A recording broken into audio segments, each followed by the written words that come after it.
Elle a été difficile à organiser et elle était essentielle vu l'air du temps, vu le climat actuel qu'on est en train de subir.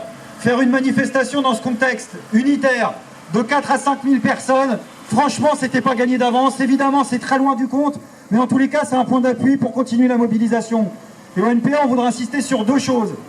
La première, c'est que c'est nécessaire de faire cette mobilisation unitaire parce qu'il y a un piège qui est tendu au mouvement de soutien, qui est le piège de la division. Pour nous, il s'agit de créer un mouvement global.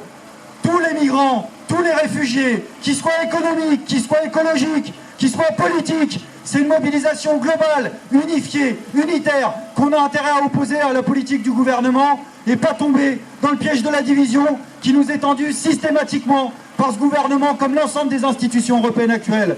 La deuxième, c'est qu'évidemment c'est essentiel parce qu'on est en train de vivre un temps particulièrement difficile.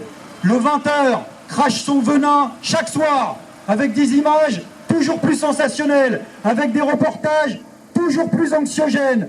Et on sait à quel point ça fait des ravages, on ne va pas se raconter d'histoire autour de nous, dans les couches populaires, y compris celles qui sont issues de l'immigration, où le piège de la division, malheureusement pour l'instant, il est en train de marcher, parce qu'on est en train de nous faire croire qu'il y aurait un tsunami. On joue sur les chiffres, on joue à faire peur. Alors on tient à rassurer tout le monde.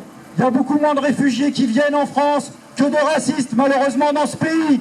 Donc s'il fallait changer et faire un troc, on échangerait bien Nadine Morano, par exemple, contre tous les réfugiés qui viennent frapper à la porte de la France et de l'Union européenne.